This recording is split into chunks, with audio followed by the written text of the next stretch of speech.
et donc qui vont permettre de concentrer la sève vers les brins. Faut pas mettre les pieds, faut pas mettre les pieds. Meilleur contenant pour représenter le terroir au maximum. Mais sois pas stressée comme ça, Élise. Ah, ça va bien se passer. Mais au gramme près, il y a exactement les mêmes ingrédients.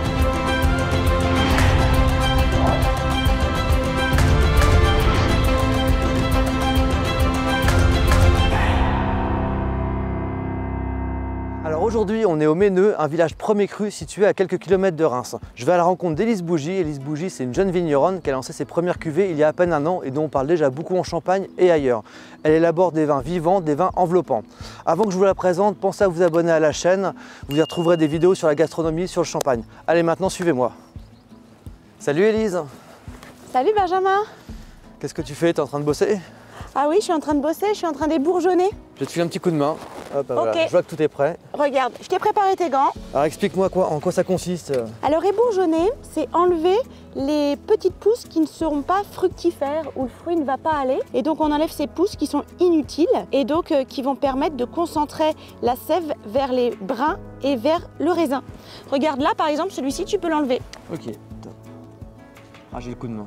Ah, c'est bon, t'es parti. C'est pro. Bon, alors raconte-moi un peu ici, donc on est au Méneux, c'est une de tes trois parcelles, les trois parcelles que tu travailles.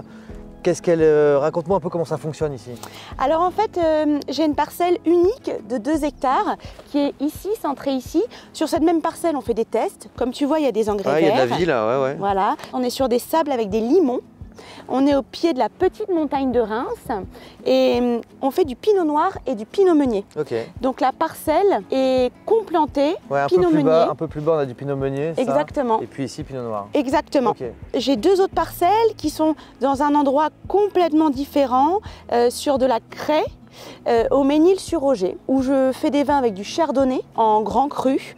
Et ces 2 parcelles-là me font faire en fait 2 vins qui sont vraiment le yin et le yang. Ouais, c'est 2 profils totalement opposés, 2 philosophies. Ok, super. Tu te laisses la liberté chaque année de faire des coteaux aussi. Comment tu fonctionnes pour cette partie-là? Comment tu choisis tes envies de faire des coteaux? Comment tu les décides? En fait, j'essaye de révéler le talent de cette parcelle d'une autre façon que le champagne, avec une autre vision. Et il ne faut pas oublier qu'en Champagne, à la base, on faisait du coteau champenois. On fait des vins. Des vins de champagne. Tout à fait, tout à fait. Est-ce qu'on n'irait pas découvrir tout ça au domaine? Bien sûr. Allez, on y va. Hop.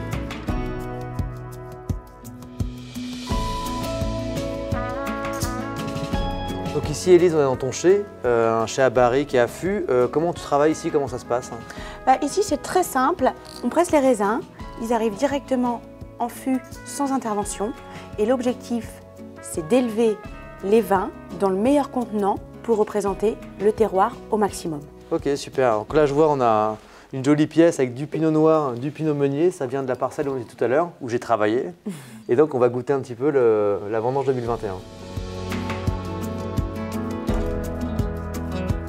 C'est une parcelle qui est très aromatique, donc en fait elle arrive à être tout en largeur et avec un côté fumé, fruits confits. Ouais, je trouve qu'effectivement on voit un peu le terroir et puis le cépage aussi, le pinot meunier qui amène ce côté un peu fruité et je trouve que c'est aussi, il y a pas mal de finesse au nez finalement quand même.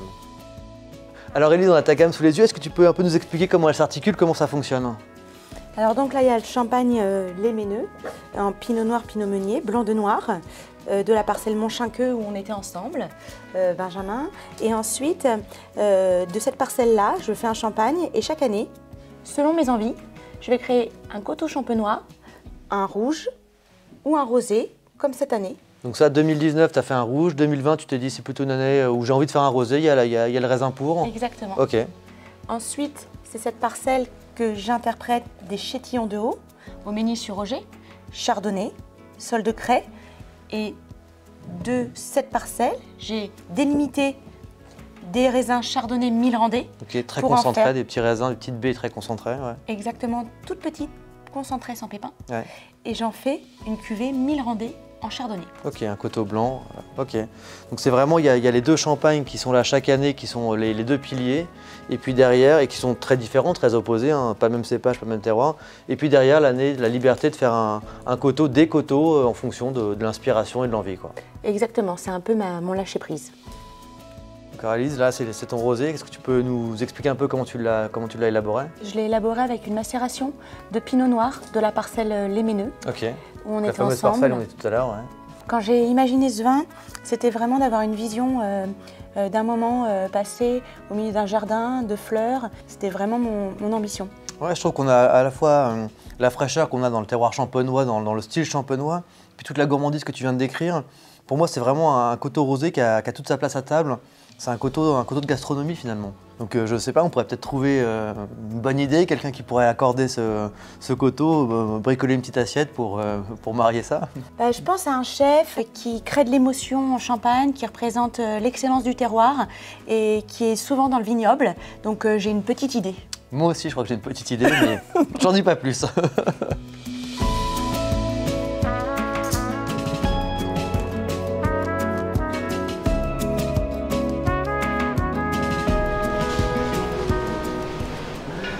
Bonjour Élise. Bonjour chef. Bonjour Arnaud. Ça va en forme? Super, Bon. Merci de nous accueillir. Vous revenez du domaine?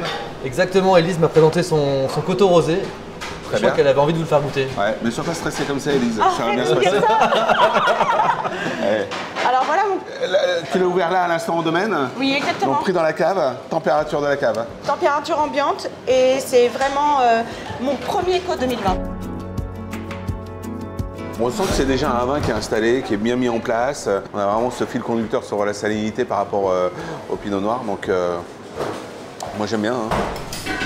Et alors sur quoi on pourrait aller? Qu'est-ce que vous pensez à quoi quand vous C'est ce goûtez que ce vous vin? voulez savoir en fait. C'est ça, on est venu pour ça finalement. Ah d'accord, vous n'êtes pas juste venu pour me faire goûter un vin. en Pour fait. discuter, pour passer un bon moment Ouais, aussi. voilà, aussi, voilà.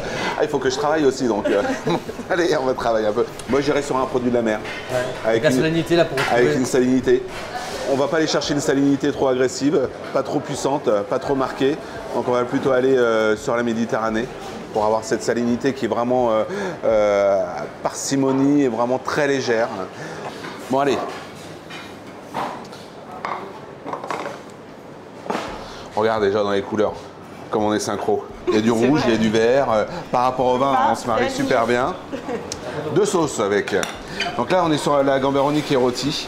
En dessous, on a une petite poudre d'épices paprika. À côté, donc, on a une crème d'agrumes. Mais les agrumes, on les a passés au barbecue pour les brûler légèrement, pour avoir ce côté fumé qui ressort après. Et là, à côté, j'ai retravaillé une deuxième gamberoni totalement crue, légèrement marinée au citron vert. Et là, je te remets une vinaigrette avec des agrumes frais à l'intérieur et un peu d'aloe vera pour apporter aussi la douceur. Donc voilà. Vas-y, je te laisse goûter. Là, c'est un grand calme. Il y a l'experte qui goûte. C'est ça, tout le monde attend la conclusion. On attend le jugement. C'est ça. Je trouve qu'on est en accord parfait. En fait, il y a même ce côté orange sanguine qui peut être vraiment multiplié et qui donne vraiment une impulsion au vin et au plat. Et vraiment, il y a vraiment une très belle cohérence. On a ce côté terroir champenois qui va très bien aussi avec le vin.